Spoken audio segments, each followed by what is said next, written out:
صبح کا وقت ہے، آنکھ بھی کھلی ہے، کوئی اذان کی آواز بھی کان میں آئی ہے، آپ کا نفس کہتا ہے ابھی سو جی. آپ نے اپنی چادر یا کمبل کو درست کیا اور کروٹ لی اور سو گئے. یہ کیا ہے؟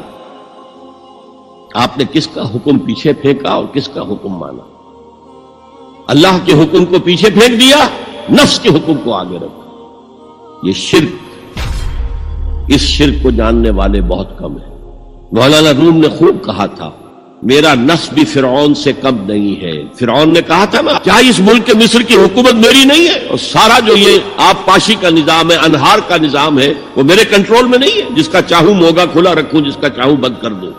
یہ تھا خدائی کا دعویٰ.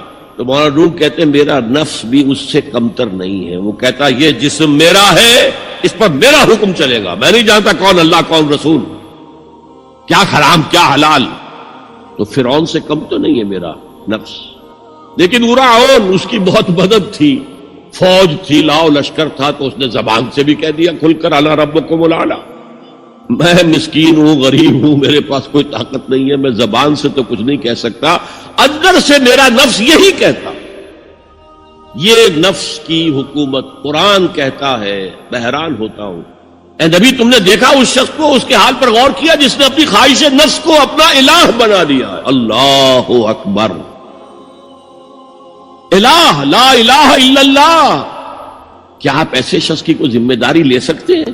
سود حرام ہوا کرے جی، حرام ورام. ہمارا دھندا جو ہے وہ آگے بڑھ نہیں سکتا.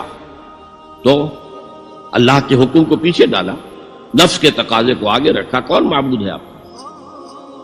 نام عبداللہ رکھیے، نام عبد الرحمن رکھیے، ہے عبد النفس، نفس کے بندے، نفس کے غلام.